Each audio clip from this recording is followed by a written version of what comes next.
everyone, my name's Annette, and you might know me on social media as Nettersplays. Well, today I'm going to talk to you about my 10 by 10 challenge. It's a challenge where at the beginning of the year, I pick 10 games, and I'm going to challenge myself to play each one of those games 10 times by the end of the year. So, why am I doing this? The first reason I'm doing this is because I enjoy playing these games. And the second reason is also that I want to make sure that these games that are on my shelf, I get them on the table more often than not. So I want to replay these games a lot more and kind of get better at them too. I want to build better strategies and also introduce them to more people because I have to play these games 10 times each. So I'm going to go ahead and explain to you each one of those games, why I picked them, and also how far along I am since we're in the middle of the year. So the first game I'll talk to you about is Oh My Goods by Alexander Pfister. It's a 2 to 4 player game and it plays in about 15 to 30 minutes or so, depending on how many players you have. Why did I pick this game? So I picked this game up for this challenge simply because it's an easy game. When I don't really have the time and space to play a really big board game, this is just a simple little card game that I can easily pick up, throw in my purse, take it out here and there, and I can complete a challenge. So how do I document these games? Well, I do document them on BGG, and I also document them for this challenge by putting a little post-it note on them. And then I mark like how many plays I have every time I complete a play. So as you can see here, that way I can store the game on my shelf, and then I could see, you know, how far along I am and pick the one maybe that I haven't played that often this year. So that's a really neat way I found for myself to document the number of plays that I have. So this is Oh My Good. So yep, 7 down and only 3 more to go for this year. So I'm doing pretty good with this game. So the next game on this challenge is 7 Wonders Duel. Now 7 Wonders Duel is a 2-player only game. Now, this is the only 2-player only game on my list. And I picked this game up late at the end of last year. And I wanted to play this game a lot more. I really enjoyed it the first time I played it. And this is a game that Mitch and I both decided is a game that we can both sit on the table and try to get better at it. Try to learn what's there. And also just challenge each other with the different ways of winning this game. There's 3 different ways of winning. You can win by points, you can win through military, or through science. So it offers different opportunities of how to win and how to play this game. So that's one of the reasons why we picked this game, is because there's a lot of opportunities to win, and each and every game is so different from one another. And we also wanted to learn the cards a little bit better and try to figure out how to be better with this game. So how far along are we with this game? So what the sticker says is we have 4 plays this year. So we have a couple of more games to play with this one. We're halfway through the year and we only have 4 games down, so we kind of need to pick up the pace with this one. The next game I wanted to talk to you about is Carcassonne. And Carcassonne is a 2 to 5 player game. And it plays in about 30 minutes to 45 minutes, depending on how many players. And it's fairly simple and easy to pick up and learn. So this game is a tile laying game, where you have tiles in the game, and you place them down on the table, and you try to connect it with other tiles. So you try to connect a road to a road, or a castle to a castle wall. And so you're building this area by laying tiles down. It's fairly simple, and I haven't had a chance to put this game on the table too often, so this is why I kind of wanted to go back to my roots and play this game a little bit more often and try to strategically get better with it too. So it does have a strategy to it, so I wanted to get better with this game and just get it on the table. So that is Carcassonne, and let me tell you how many plays I have. So far I have 6 plays with this game, so I'm well above the halfway mark, so I'm doing fairly well with Carcassonne. The next game that I'm going to talk to you about is Glen More. Now, Glen More is a 2 to 5 player game, and it's also a tile laying game, just like Carcassonne. However, I think this game has a lot more strategy than just Carcassonne because of a couple of different things that it's adding to the mix. When you're playing Carcassonne, you're picking tiles from the face down pile or from a bag, but you're randomly choosing these tiles. In Glen More, you're picking and choosing what you're getting and what you're going to lay down. So you always have the option to pick and choose what you want to lay down. Another thing is that it also, whenever you lay a resource down, you're activating all these other tiles and you're producing resources. So resources are involved. Money is involved. Different actions and different ways of scoring in different phases. There's just a lot more in Glen More than just simple Carcassonne. Not saying that Carcassonne is a bad game, but Glen More has a little bit more meat to it. So this is why I wanted to play Glen More and add it to my challenge, just to compare it as well with Carcassonne. So right now I have 5 plays out of 10, so I'm right there on that halfway mark, which is really good because we're in June right now. So this is well on its way to being completed. It's on that halfway point, so I'm really happy with that. So Race for the Galaxy by Tom Lehman is my next game that I'm going to talk to you about. It's a 2 to 4 player game and it plays about 30 minutes, it says. If you know the game well, it will play faster. If you don't know the game so well, it might take a little longer. But Race for the Galaxy is one of my favorite games of all time. So I picked this game to be on my challenge simply because I want to play it more. I just love playing this game and I felt like it's a game that I can easily complete in this year by playing it 10 times. So I just wanted to add it to this whole challenge thing. The reason why I like this game so much is because it offers simultaneous play. So you're constantly working on something. You're constantly playing, and there's no downtime to this at all, really. Only when you're selecting what actions to play. You also have multi-use cards, so cards also resemble different things, whether it's resources, you can produce on these cards, you can also just develop, you can settle, you can do so much with just a couple of cards. So it offers a huge array of just different randomness to the game, and you can produce a different galaxy every time you play it, and just there's different opportunities with this game. So Race for the Galaxy is just simply, I had to be put on my 10 by 10 challenge because I just love playing this game and I wanted to play it more. So right now I have only 4 plays this year, so that's not so good. I thought like by this time I would have a lot more plays, but apparently I need to play this game even more often. So definitely I'm going to play Race for the Galaxy a lot more since I only have played it 4 times this year. So there you go. So Orleans is another game that I also added to my 10 by 10 challenge. It's a 2 to 4 player game and it plays in about an hour and a half. The reason that I picked Orleans was because I fell in love with it the first time I played it. The reason that I fell in love with it is because it plays like no other game that I have. It has this one bag drafting that I've never seen any other game have.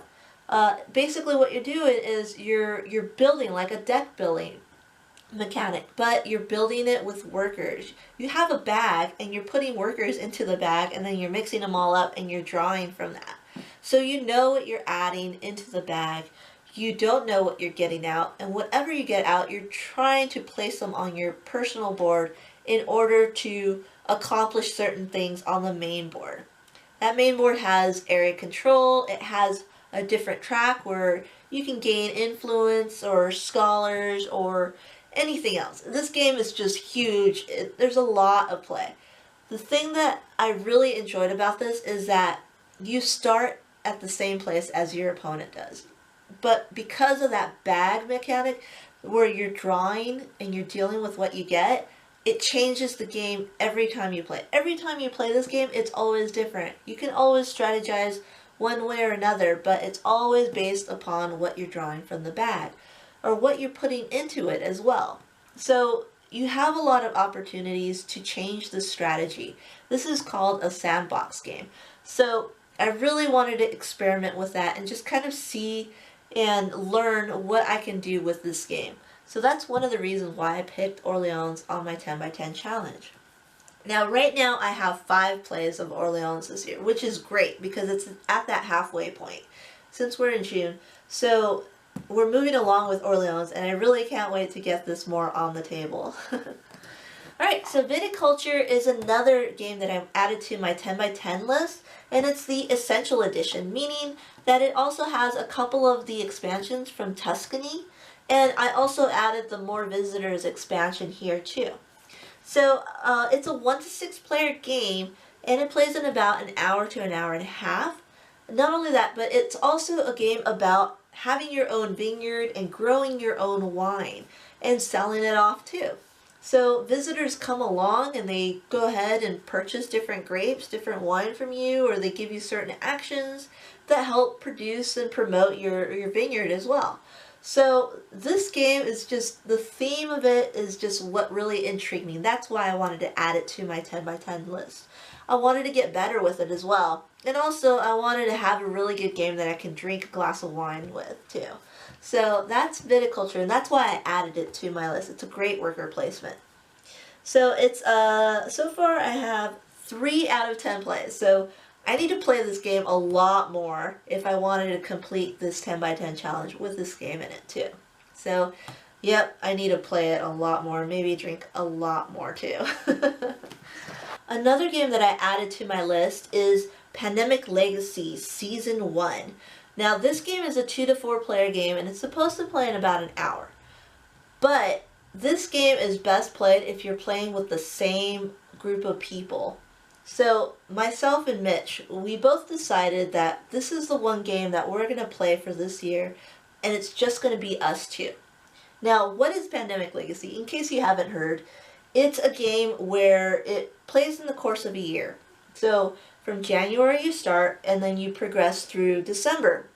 What you're doing along that time is humanity is being invaded by disease. So we're losing people and they're dying off, and different cities in the world are just suffering, and they're gonna develop disease, and they're just gonna cause riots, and there's so much stuff that's just going on in the world that you're trying to kind of stop. You're trying to find a cure for these diseases, you know, by using scientists and researchers. You're trying to set up military groups and trying to block certain areas, and you're trying to communicate better with one another.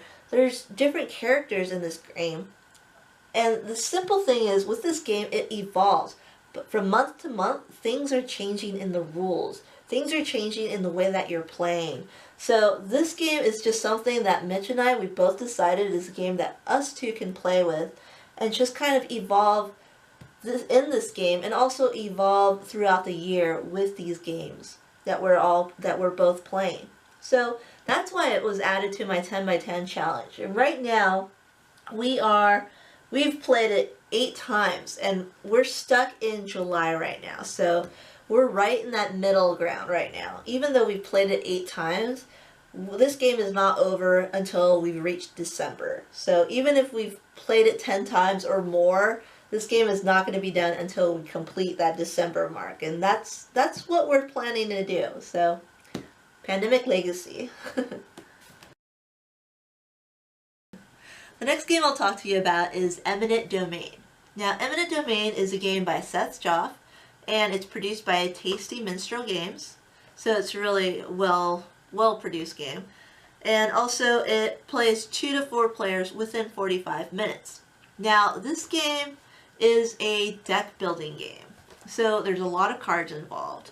And in this game, what you're doing is you're building your deck, and you're actually making it concentrated towards a certain direction, whether it being military based or whether it being a production machine, where you're building resources on different planets, and you're pretty much turning them in for victory points and just expanding through the universe. Just like Race for the Galaxy, you're collecting different planet cards, and you're kind of getting better at certain things throughout the game.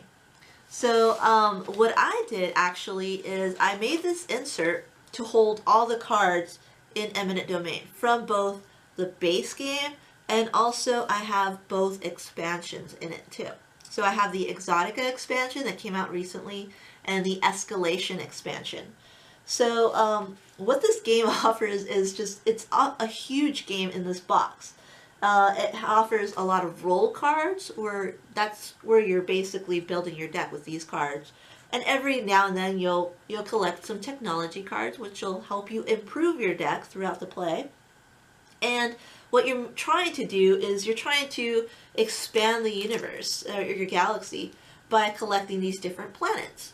So you can collect these different planets by either through military, or you can collect them also through through colonization. So for example, if you want to settle this planet, you can attack them with 6 ships, or you can colonize them with 3 colonization cards. So it offers a variability, and then once you turn it, it'll offer you, like, this planet will give you a certain bonus, or sometimes certain, like, resources or something like that.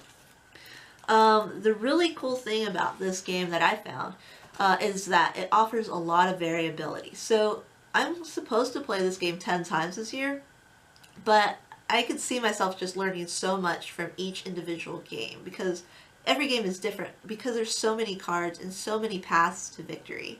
So that's why I really added this game to my 10 by 10 challenge, because there's so many ways to just develop and win. So I wanted to explore that. So yep, so far I have played this game 6 times this year. So I'm well above the halfway mark, which is great. So yeah, I highly recommend Eminent Domain. If you haven't played it yet, you should definitely search for this game and try to get it played if you can. Alright, the last game I'll talk to you about is Caylus by William Attia. It plays 2 to 5 players, and it plays in about 1 to 2 hours. Now, the reason we added this game is because it's one of the more complex games we added to the list. It might not seem so because there's not that many items in here, but there's a lot of strategy to this game. So it's a little bit harder to figure out. And that's why we added it, because we wanted to get better and we wanted to figure out these different strategies with this game. Now, it is an official board game. It does have a huge board. I'll show you. But in this game itself, what you're doing is there's a king who's developing his kingdom, his castle. And of course, different workers are flocking to the city of, or developing city of Caylus, and they're helping to build this castle. And along the way, they're building different cities. They're developing, so you'll get different tiles, and you'll be placing these different tiles along the way. So once you place these different tiles, you can get your worker, and you can place it there, and it'll activate. So it's going to get bigger and bigger and bigger. You're going to develop a lot more cities. You're going to get a lot more options throughout the game where to place your cities. But the thing with this game is you have to do things one at a time along the path. So first you're going to do this, then you're going to do this, and you're going to do this. So if you're going to purchase a city, or a building, I mean, if you're going to purchase a building, you're going to have to make sure that you have the appropriate resources at that point to build the city. So if you need, say for example, some wood and some stone to build a building, you're going to have to make sure you have those resources beforehand and not afterwards, because you won't be able to build it if you're collecting the resources afterwards. Another interesting thing with this game is that every time you place a worker, you're not just placing the worker, you have to pay the worker to do stuff. So you have to make sure you're managing your money throughout the game. So you got to make sure you have enough money to pay the workers to build things or to collect resources and such. So it's a really great game. The way it develops differently every time I play it. You can try to it's a really cutthroat game. So it's a game that you can play with one other person or a couple other people and just really like get mean about it with this game. Yeah, so I really enjoy playing this one. So far with Caylus, we have played this game only twice this year. So we're really bad and behind with this game. So we need to definitely pick up the pace with Caylus if we want to complete the 10 by 10 challenge. So unfortunately, it's a little bit more difficult to just introduce to someone someone new, but we've been enjoying it as a two-player game. I really want to experience it with more. So hopefully we'll get to play it with more people since we have to play at least 8 more times this year. Alright, so I hope you enjoyed this video of my 10 by 10 challenge of these games that I picked and kind of going over like each one of them, why I picked them, what is intriguing about them for me, and also how far along I am with this challenge. So I'm kind of actually curious if you are also participating in this 10 by 10 challenge, if you've heard of it before, and what games you're playing. If you're not participating, and if you're still interested, you could still do it. We're only through half of the year, so you could still add some games if you're interested. I'll leave the BGG link below, where you can get more information on this challenge. Also, if you like this video, if you want to leave a comment, feel free to do that. And if you want to see more like this, just go ahead and subscribe. You can also find me on Instagram, on Twitter, on Facebook, and also meeplezincluded.com. So I'll leave all the information down below. And yeah, so thanks for watching, you guys. I really hope you enjoyed it, and I'll talk to you later. Bye.